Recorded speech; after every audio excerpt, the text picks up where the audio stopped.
Olá, galerinha do quinto ano, tudo bem com vocês? Vamos para mais um momento informativo. E o tema do nosso momento informativo de hoje será a regra do ditongo aberto. Eu dividi esse conteúdo em duas partes. Por quê? Porque para a gente entender um pouquinho sobre a regra do ditongo, a gente precisa retomar aí alguns conceitos, como por exemplo o conceito de vogal, de acentuação tônica, de ditongo, de oxítona e de monossílaba. Refrescar aí a memória para a gente poder entender, ok?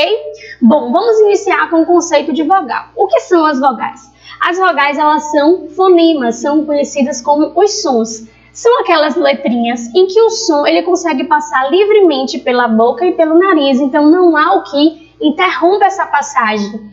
As vogais que nós conhecemos, adotadas na língua portuguesa, é a A, E, I, O, U. Observe que enquanto eu pronunciava, essas vogais elas passavam livremente e saíam sem nenhuma interrupção. Então, se a gente for comparar com as consoantes, por exemplo, eu vou falar aqui agora a letrinha B. B. Então, olha a diferença. A passa livremente. B. Eu tenho o toque dos meus lábios, o toque bilabial. Então, isso distingue vogais de consoantes, por exemplo. As vogais, elas ainda são a base do núcleo das sílabas. Então, todas as sílabas, elas possuem aí as vogais. Mas o que são as sílabas? As sílabas são um grupo de sons que são pronunciados em uma única emissão de voz. Como, por exemplo, aqui nós temos sol, e uma coisa também para se destacar, observem sempre a quantidade de vogais. A depender da quantidade de vogais, vai ser a quantidade de sílabas que aquela palavra possui. Observe aqui que sol, eu tenho apenas uma vogal, a O, que está aqui grafada, com um tom mais forte. Sol, uma vogal, uma sílaba. Casa, duas vogais, A, duas sílabas. Árvore, três vogais, A, O e E, três sílabas. Caderneta, quatro vogais, quatro sílabas. Telefonema, cinco vogais, cinco sílabas.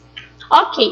Como é que essas sílabas elas são classificadas? A gente acabou de ver um pouquinho. Então, quanto à quantidade de sílabas, ela pode ser monossílaba, como aqui em sol, por exemplo, quando ela possui só uma sílaba. Ela pode ser dissílaba, palavras compostas por duas sílabas, como aqui, por exemplo, em casa. Trissílaba, palavras compostas por três sílabas, como árvore. E polissílaba, que são as palavras que possuem de três sílabas a mais, no caso, mais de três sílabas. Como é o caso aqui de caderneta, que tem 4, e telefonema, que tem 5, então elas seriam aí classificadas como polissílabas. Elas também são classificadas a partir da sua tonicidade. O que é a tonicidade? É aquele som mais forte, Sempre quando a gente pronuncia uma palavra e divide em sílaba, a gente percebe que sempre tem uma sílaba mais forte, aquela sílaba tônica. Ok. Quando essa sílaba tônica ela for a antepenúltima de uma palavra, ela vai ser classificada como proparoxítona. Observe aqui, árvore. Então, uma dica também, falar sempre chamando aquela palavra, para a gente poder identificar a tônica. Árvore. Trágico. Observem aí, é a antepenúltima. Aqui a gente tem a última, a última sílaba, a penúltima e a antepenúltima. Nas paroxítonas, a sílaba tônica vai ser a penúltima. Então, açúcar, tênis. Observem aqui, olha, última, antepenúltima, última, penúltima, antepenúltima. Então, aqui a penúltima, mesma coisa em tênis, última, penúltima. E as oxítonas, em que a sílaba tônica será a última. Ninguém, sofá. Observe quando eu chamo as palavras, eu vejo que puxa mais a tônica, ela é mais forte. Então, aqui no caso, o fá do sofá é a última, é a tônica.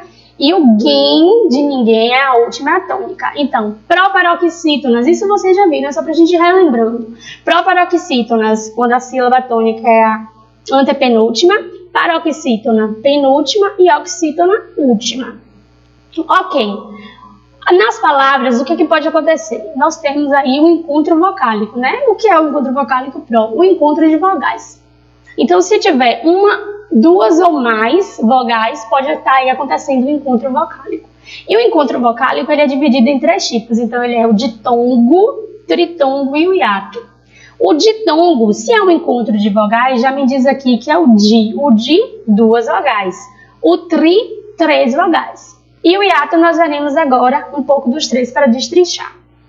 O ditongo, como a Pro falou, é um encontro de duas vogais que estão juntas na mesma sílaba. Então, se duas vogais estiverem juntas na mesma sílaba, é um exemplo de tritongo, como em peixe, aqui eu tenho duas vogais, I, saudade, AIU, e sábia, IA. Eu tenho aí um ditongo. Qual a estrutura do ditongo? O ditongo ele pode ser crescente, quando ele tem a ordem crescente, né? Quando ele tem aí um som mais forte e um som mais fraco. Então, eu tenho uma vogal e uma semivogal, como por exemplo aqui em caixa, eu tenho o A e o I, vogal e semivogal, e degrau, o A e o U, vogal e semivogal. Mas ele também pode ser decrescente, então quando ele começa do menor para o maior, primeiro vai vir a semivogal e depois a vogal. Como aqui, por exemplo, peixe, o E é uma semivogal e o I é uma vogal, peixe. E o saudade, o A é uma semivogal e o U uma vogal, saudade. Eu consigo perceber aí o tom mais forte do U e do I em relação ao E e o A. Então ele pode ser crescente, vogal e semivogal, decrescente, semivogal e vogal. O tritongo são quando três vogais elas estão juntas na mesma sílaba. Como por exemplo aqui, Paraguai, aqui o A e I, saguão, o A e O, e enxaguei, o E e I. Então nós temos três vogais juntas na mesma sílaba, tritongo. E o tritongo ele é formado por semivogal, vogal e semivogal. Aqui por exemplo, Paraguai, eu tenho uma semivogal, uma vogal que é o som mais forte, o A, e uma semivogal novamente, o I. E o hiato? O hiato são quando eu tenho duas vogais na mesma palavra, porém elas estão separadas aí, elas estão em sílabas diferentes, elas não ficam juntas. Duas vogais, sílabas diferentes. Aqui, por exemplo, sabiá, o I e o A, estão juntos na mesma palavra? Estão, mas estão na mesma sílaba? Não, então é um hiato. Lua, o U e o A, e saúde, o A e o U. E o hiato ele é formado de vogal e vogal, então eu tenho aí duas sílabas que são vogais, então elas são sons fortes. Então, vogal e vogal. Ok, galerinha. Agora que relembramos, vamos entender a regra do ditongo aberto no próximo vídeo. E aí, vamos lá, galerinha, para o próximo vídeo, que é a parte 2, regra do ditongo aberto, parte 2.